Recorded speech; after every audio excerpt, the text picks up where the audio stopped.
Welcome back to College Road Trip along with Ryan Thies. I'm Barry Nelson, and we are joined now by Jackson Schneider from KJHK out of Kansas. Lawrence, Kansas. Yep. Thank you very much.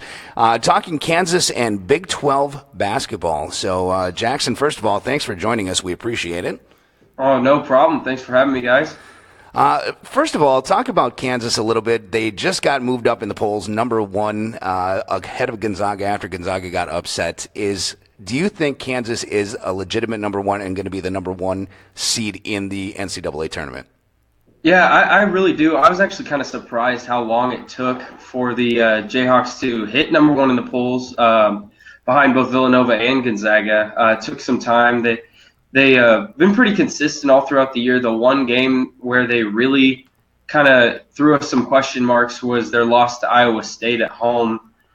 Broke, I think, a 54-game home winning streak, which is something we really don't see that often. But all throughout the year, I've been pretty impressed with how they've kind of handled adversity both off the court and on the court, dealing with some injuries and some lack of depth. They've still continued to, handle it pretty well and just keep winning, it's really impressive to watch. Can you speak a little bit about the 13 straight Big 12 championships that KU has had? Great history. Only one national championship, however. I know you have some feelings about that, comparing it to UCLA's run. So just tell us a little bit about that and personally how you feel, how big of a deal it is. Oh, it's a huge deal. Not only for me, but for the school, for the community. It's something that's just really been, talked about, not only to get to this point, but what's to come and how they've gotten here. Really, they've had some tough tests, and this team, when you look at them, they don't even seem like the best team by far that Bill Self has had in this run, and they've had worse teams even if you really want to look at it that way. But they continue to win and just outperform the competition in the Big 12, and it's just really a big point of pride within the community and the program. It's been pretty awesome to be witnessing this and be in the front row for it all. Who do you think is their biggest challenger?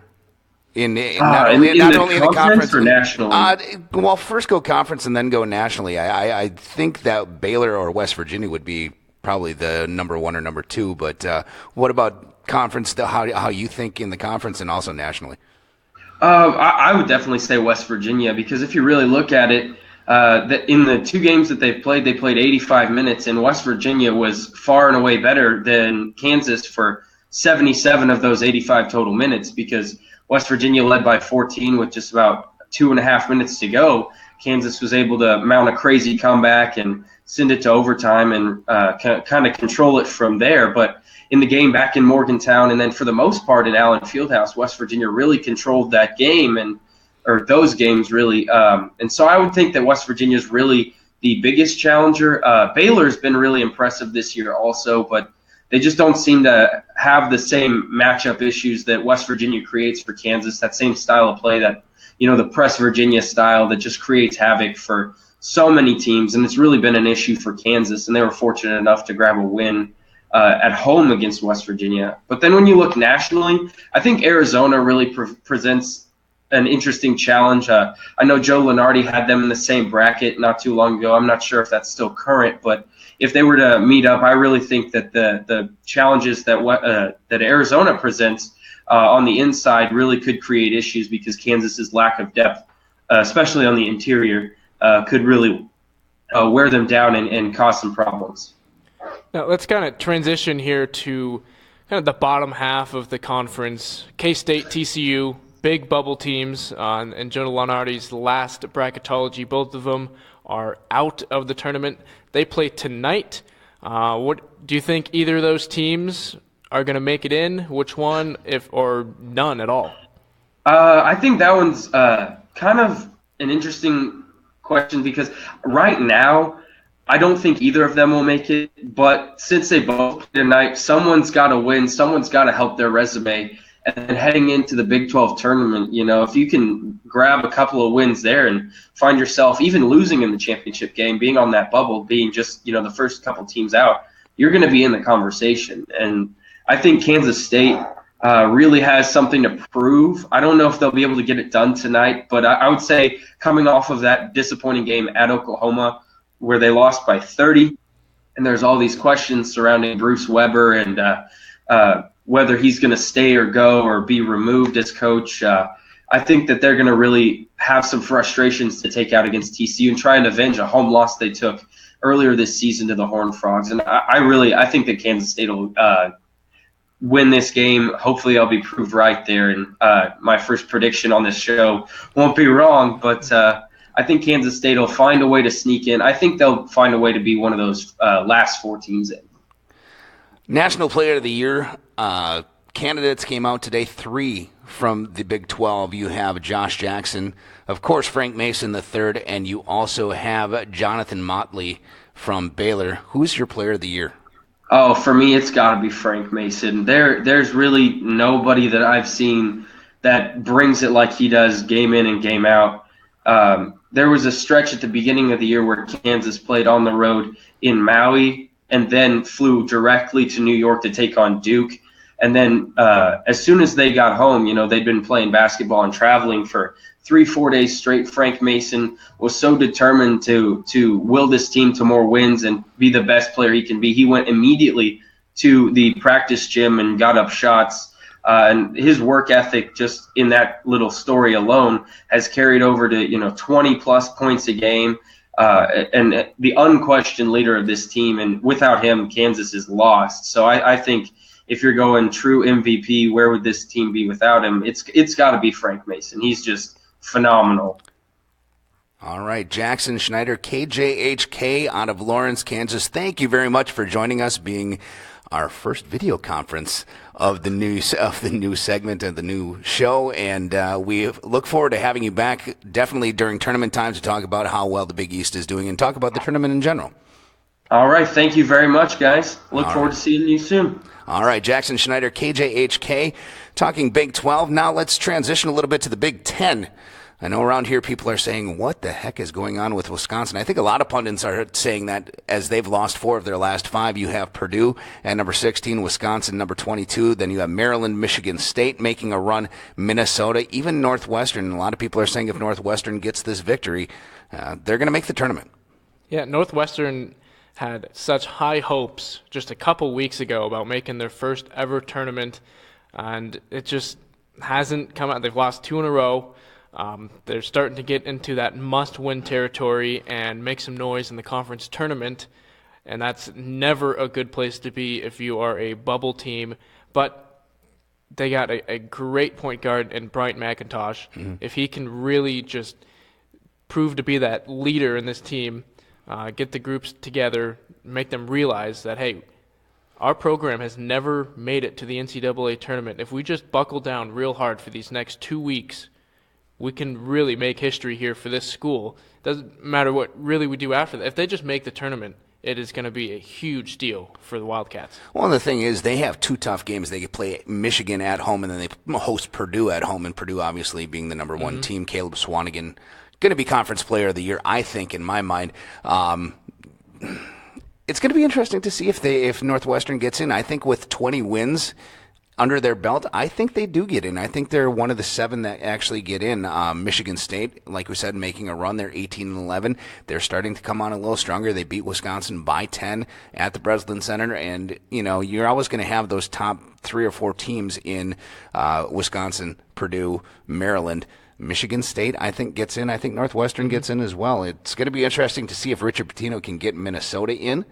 That's going to be tougher. Don't know if that's going to happen. They are 22-7 though, so we'll see if they get in. I don't think Michigan gets in. I think they're going to be one of those teams that is truly on the bubble. It's going to be looking out, but you never know. They may get an at-large bid, but after that, Iowa, Illinois, that's kind of the bottom of the conference. They're NIT bound, I think. Yeah, for sure. And you can't take anything away from Purdue's great season too. Caleb Swanigan, as you mentioned, going to be Conference Player of the Year. Just a bunch of hardworking guys in that program, finally getting rewarded for it. Yet. The Pac-12. Let's go to the West Coast. The Pac-12.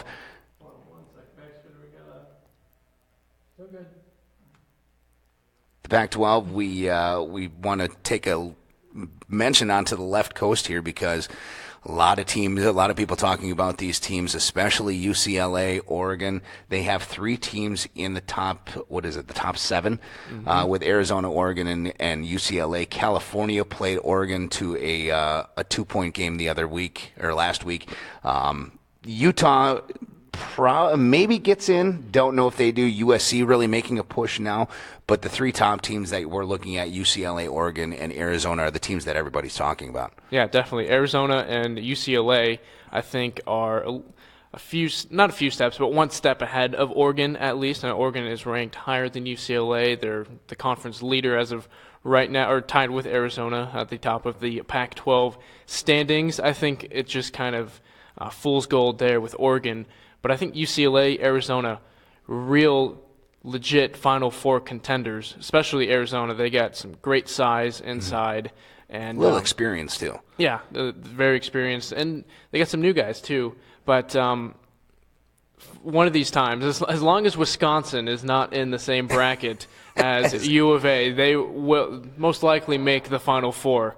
And that's looking more probable than not. Wisconsin's been their kryptonite for the past 4 or 5 tournaments, and I know Sean Miller and Lute Olson don't want to see any more of Wisconsin, but everybody's talking about Lonzo Ball, and I'll be talking about Lonzo Ball when it comes to our road rage segment. I can't wait till that happens.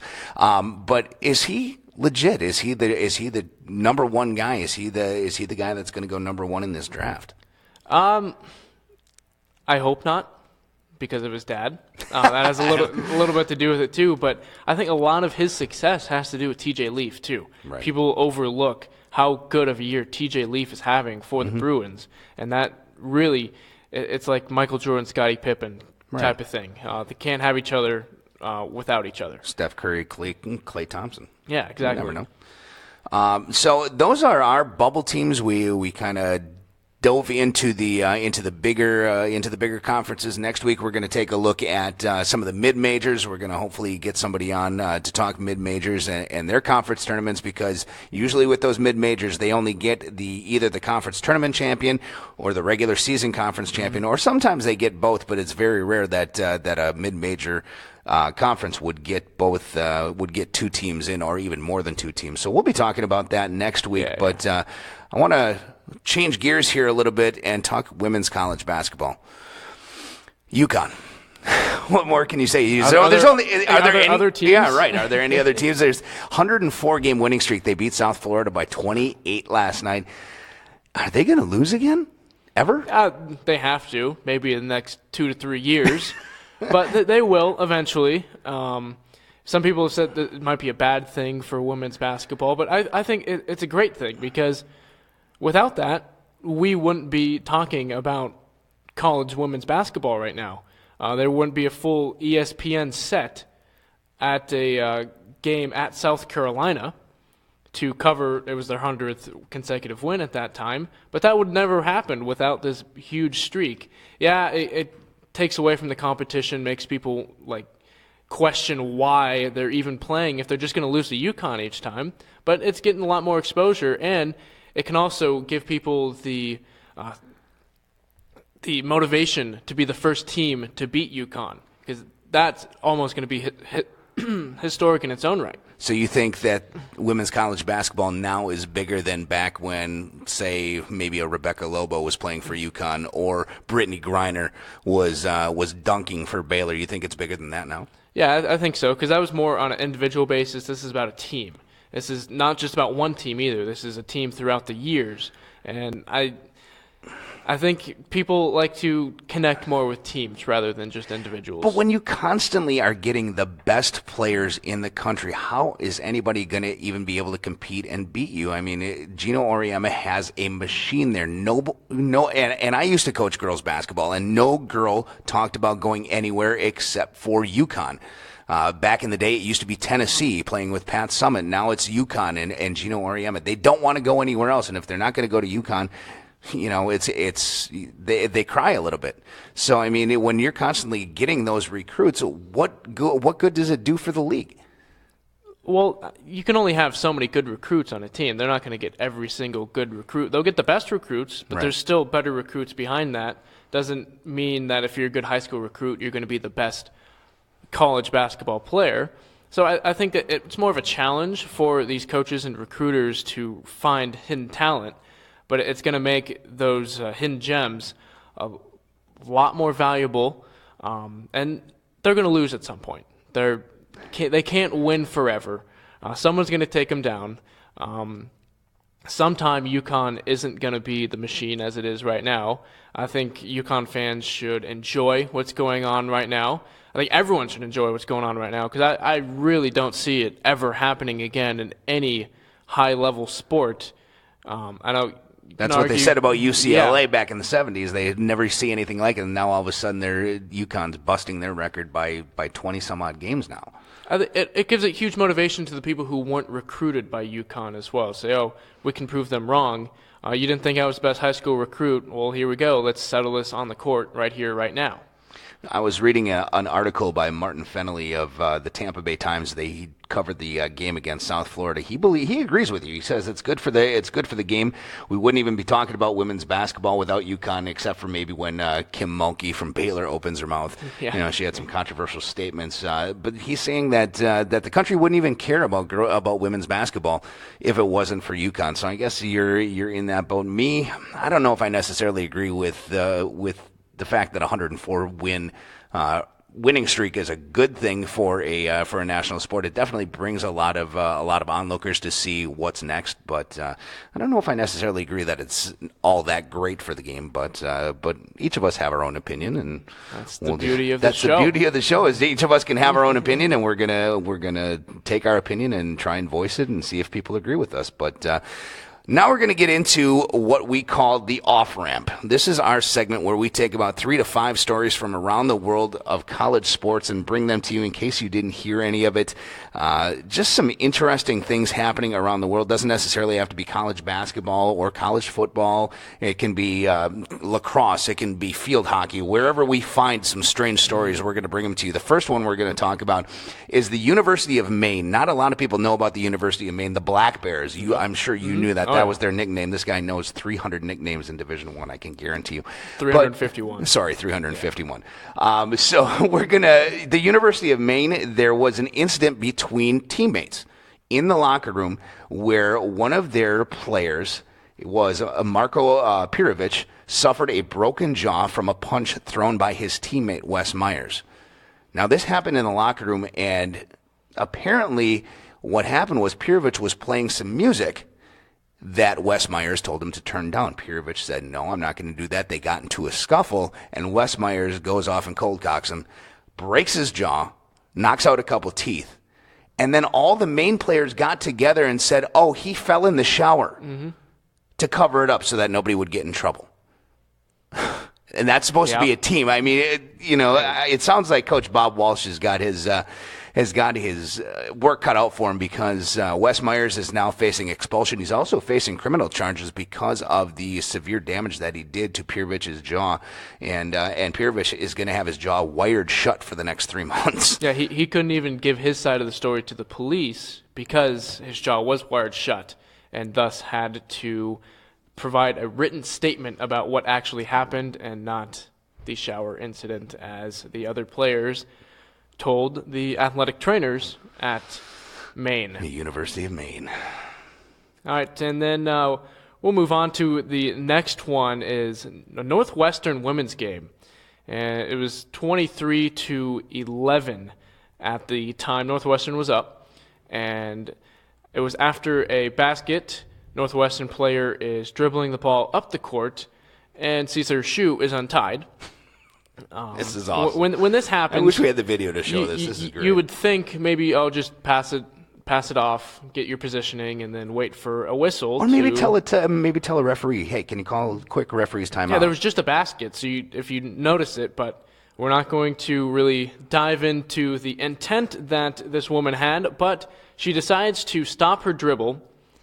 Well, she kept the dribble going, didn't touch it, and ties her shoe on the court as the game is going on. Ball's still dribbling, too. Yeah, it's going, and thus the opponent picks it up, and goes down the court for an easy layup. And she was surprised that this. She kind of had like a "how did that happen" type of mentality after the play. It's like, well, you had control of the ball and you just let it go as you tied your shoe while it was live. So kind of the obvious here, but you'd think smarter. Northwestern is a smarter They're school a than very that. smart school. They're like the Harvard of the Big Ten. Yep. What other strange story you got there? We got the Richmond baseball players. What about I was thinking about Daniel Webster in South Vermont. Oh yeah. So you know about this one. Daniel Webster College in Southern Vermont. This is not Division I basketball, Division III. If you are wondering, there's a huge fight. Fights happen, but this one was way up on the list. Had to get the police involved.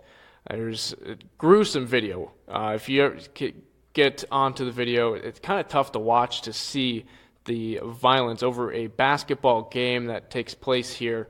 But police have to get called.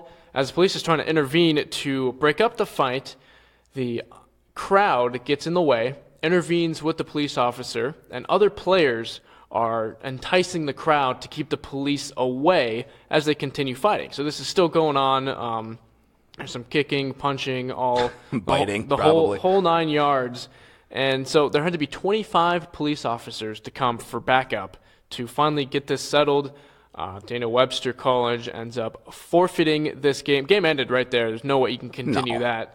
And just really, not unless they want to play in handcuffs. Really, really bad look for D3 basketball over there.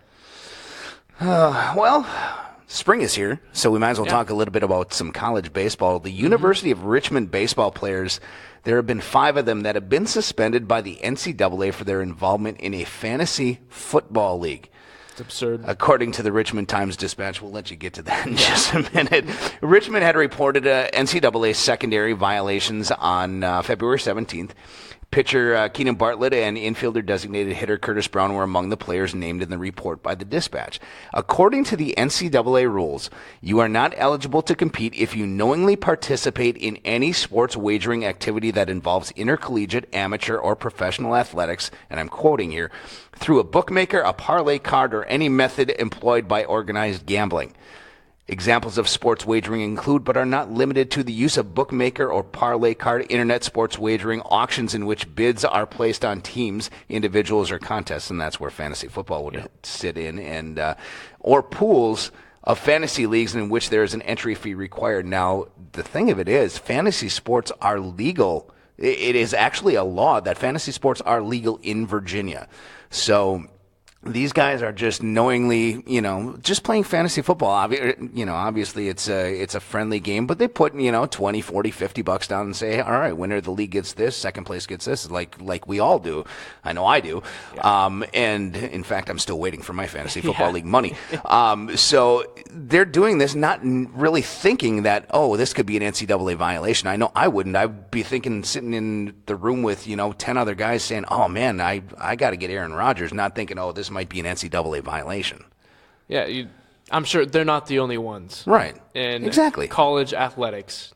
And you got to make and you got to make an example out of University of Richmond baseball. I mean, why not look into just in the start of the season too? Yeah, exactly. And why not look into Kansas basketball or Kentucky basketball? I'm sure under Calipari, there's something going on in the University of Kentucky. Kansas basketball has not been friends with the law this season. But that's another discussion. Absolutely. And finally, our last off-ramp, you've got it, Ryan. In the Fresno State, Boise State basketball game, the Mountain West basketball, ball gets stuck up under the shot clock. It was just they thought there was a foul. He kind of throws it up, trying to make it in. Doesn't go in. Gets stuck under the shot clock. Paul Watson for Fresno State tries to get the mop. He's 6'7", gets the mop, still can't reach where the ball is at. They go to his teammate who's 6'11". He tries, can't get it, and as he's trying, he gets a little help from a fan. I think we've got the video, correct? We do, but unfortunately the video is unable to be played. If you tuned into the show prior to ours with Baxter and Tika, they did have the video. If you can take a look at it, it's good stuff. Yeah, they get a young fan who's sitting courtside right under the hoop, gets on his dad's shoulders, climbs up through the little shot clock apparatus, and gets the ball to a huge ovation. There's some MVP chants. I saw some fans bowing to him as well. So he was the star of the show between some Mountain West basketball prowesses over there. And that's our off-ramp segment. We will bring that to you probably once a month, maybe bi-weekly, since we're only on once a week. Depends how weird the stories are. Exactly. If we get weird sports stories, we will definitely bring them to you. We love to bring the weird and the wacky and the wild. So we're gonna try and do that as best we can. And that's one thing we like to do is we like to bring you everything as far as college sports goes. Like we said, this isn't just going to be college basketball. It's not just going to be college football. Hopefully next week we'll talk a little college hockey. The NCAA tournament there is getting underway, and like we said, we're going to talk mid-majors next week as well. But going from here, we go into our Road Rage segment. Now, you want to explain what our Road Rage segment is, because I think you're gonna be first up, and you're gonna have a great opportunity to kind of show what it is. But why don't you tell us what it really is? Road Rage is just kind of something we see in the college sports world that we may not agree the most with, and they kind of have a bone to pick with a certain individual team or concept. Just something we're angry about, something that we got to get off of our chest, let the viewers know that, hey, we don't think this is right, we should change this, and kind of offer a new perspective of what is going on in the college sports world. Do you get road rage? Oh, yeah, easy. Really? Yeah. Every time I see a Kansas Wesleyan College sticker in front of me, I always want to bump there. Oh wait, that's your car. I'm sorry. I tapped your bumper in the parking lot, but no. That's fine. I need a new one, so I know how to contact. What's your biggest pet peeve? What gets you the most upset on the road, as far as road rage goes? Probably slow drivers. Really? Yep, slow drivers. I hate it when I'm sitting at a stoplight. The light's red. Car in front of me is stopped. Okay, just stopped right there. All of a sudden, the light turns green. They turn their blinker on. And there's a line of cars coming from the opposite direction, and now I have to wait because I pulled up too close and I can't go around. That is what really ticks me off. That going around thing on a left turn, I've never seen that outside of Milwaukee. Really? Yeah. It's been a new thing for me getting here. Yeah. Interesting. So that's going to be our road rage segment. That's we have one thing that is on our mind that really gets us teed off, and Ryan's going to start it off. He's going to bring us what really drives him, and I'm looking forward to this. I'm just going to sit back and listen. We touched on this one a little bit, but this wasn't the original one I had thinking of from the past week. I was going to do Kansas basketball winning 13 straight Big 12 titles, and no one out of those other 9 teams, and at one point there was 11 other teams in there, could dethrone them, but that is a story for another time. The Richmond baseball players getting suspended is the most hypocritical thing I've heard of from the NCAA in quite some time. They're suspending these guys for just playing fantasy football. I'm sure just about more than half of the NCAA athletes are partaking in the same exact activity. Those teammates are your friends. Who do you play fantasy football with? Your friends. They want to play fantasy football just like millions of other Americans, so they're going to play fantasy football. They're college kids. They like to win money, put maybe $20 down and see what can come of it. There's a winner. They get the money. It's by the law that NCAA puts down. Yes, they broke the rules. They played fantasy sports for an amount of money. But do you really want to make an example of this for these kids, especially when you go to the front page of NCAA.com and they're advertising joining their bracket league? Now, those bracket leagues, do you think people pay for those in their own little circles? Absolutely, they do. But because the NCAA is doing it, that's okay. But these 5 college baseball players decided to play a little fantasy football on the side. That's all of a sudden not okay because they're not NCAA executives, and the NCAA is not making money off of those 5 Richmond baseball players playing fantasy football. I think that's akin to a lot of players thinking, hey, We're making you money. We should get paid. You could take that off into a whole different segment, and I know you feel highly. You have a very big opinion about that too, as we move along. But I like that. That's a good, NCAA makes a lot of money. yeah, they do, and they don't. They claim they don't. They don't have a whole lot to give away. Realistically, I think they could. I think they could pay the players a little bit. But, well, that's a subject for another day. All right, so good road rage. I like that. Well, now it's time to get to my road rage segment. If you haven't heard, LeVar Ball, he is the father of Lonzo Ball, UCLA freshman. He stated last week that he thought his son Lonzo, who is a freshman, was better than two-time NBA MVP Steph Curry. He asked, watch what would happen if you put his son on Golden State and Steph Curry on UCLA. I'll get to that in a second. Later on in the week, Daddy kept talking and said that Lonzo would only play for the Lakers. Well, he then clarified his statement by saying he would love it if his son and his other two sons would be drafted by the Lakers so they could learn under Magic Johnson, because in his mind, Magic Johnson is the best guard to ever play the game, Michael Jordan. He went on to clarify this statement, saying that it's not that his son's not going to play for another organization. He just hopes and prays that his sons will get drafted by the Lakers and be able to play close to home. Then yesterday, he had to go on, and he gave another interview and boasted that he and his family had the branding power. He had the audacity to say this. They had the branding power of Michael Jordan and Nike, and that Lonzo, if he doesn't sign with a big shoe manufacturer, would be the first ever draft pick to have his own brand. He states that his brand, Big Baller Brand, which is 3V, after his three boys, could be as big as Jordan, and that Lonzo isn't hunting for endorsement deals. They're looking for marketing and distribution deals. Wow, the arrogance of this guy. All right, first of all, let me get to the first point. Steph Curry is a two-time NBA MVP, okay? Your kid does not even come close to him. He's a two-time Conference Player of the Year in college. Your kid hasn't even played a full season yet. The last two seasons, Steph Curry, in games that he's played, has only scored in single digits 3 times. That's roughly 175 games against the best competition in the world.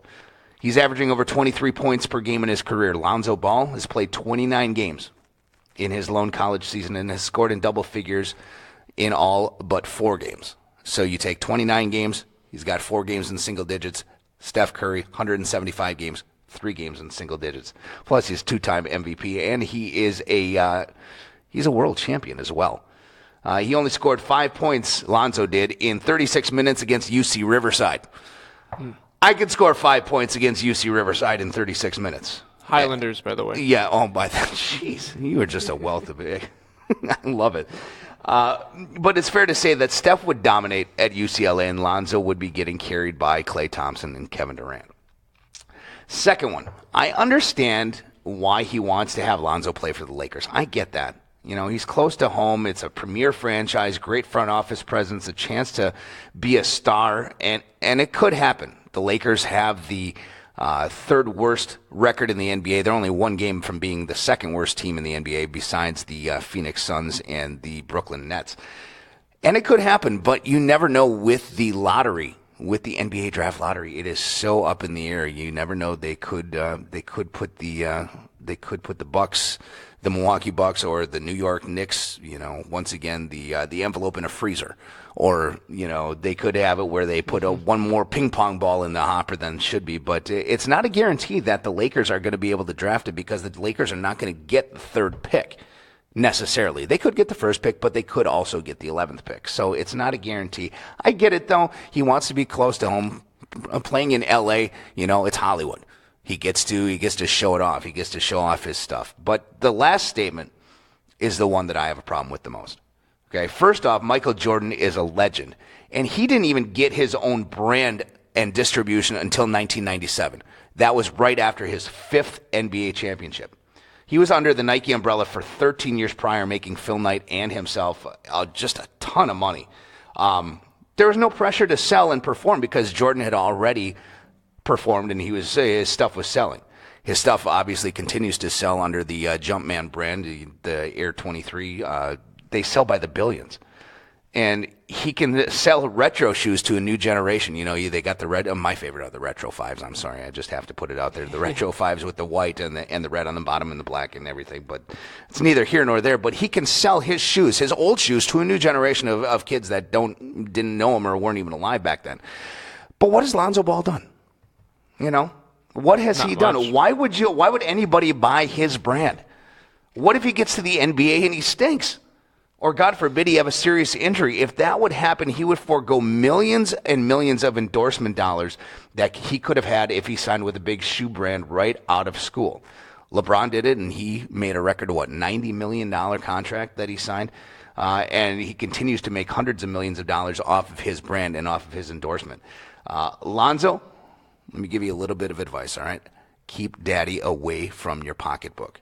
Keep him out of your business venture because he has no business. He said he doesn't want to be his agent, but he is going to try and pursue and persuade things as far as Lonzo's pocketbook goes. And you gotta just stay out of it, LeVar. Stay out of it. And I get it though. That's my boy. That's my baby boy. I got 2 other ones coming up. And I get being a dad. I understand, the pride that you have in wanting to have the best for your kid. But if your kids are lucky enough to get to the NBA, ride their coattails, have them. They're gonna take care of you. There's no reason for you to take care of them. You gotta let them go at some point. And I think LeVar Ball is just kind of getting a little bit too involved right now. And he's just got to take a step back and just say, hey, let me just enjoy Lonzo's freshman year. He's up for Player of the Year in the NCAA. Why not just cheer him on for that? Why worry about his branding right now? Why not worry about his NCAA tournament run with the number 3 UCLA Bruins instead of, worrying about his shoe contract and worrying about what he's going to do at the next level? He's not there yet. What happens if tomorrow he goes in to practice and he tears his ACL, rips his quad, and he can't play anymore? Then where are you at? You've just spent all this time talking about his endorsement deals and what's going to happen in the future. You're not taking care of the present. You're not enjoying it. Enjoy the ride. Okay? You can be his fan. You can be his biggest fan. You can wish the best for him, and I hope Lonzo Ball does well. But Lonzo's got to keep his attitude, and I love Lonzo Ball's attitude. I just want to go out there and ball. That's what he says. But LeVar's got to stay out of it. Sounds a lot like LeVar, his dad, is trying to live vicariously through Lonzo. That's what a lot of us do. He wants to be that NBA draft pick. He wants to sign those deals because he never did. And well, if I had a son and that he was that talented and I had another son who put up 92 points in a high school game. That could have been a Road Rage segment because that was not real. That was the dumbest 92-point game. It was. In the entire history of basketball. And didn't he go on to miss 27 three-pointers the next game, too? Probably, yeah. It was just crazy. But that's what got me ticked off this week. We are going to end our show. We always, when it comes to getting home, we kind of slow it down a little bit, and we're going to slow it down. We don't have, unfortunately, the video for this because our video feed is not up right now, but close to home here.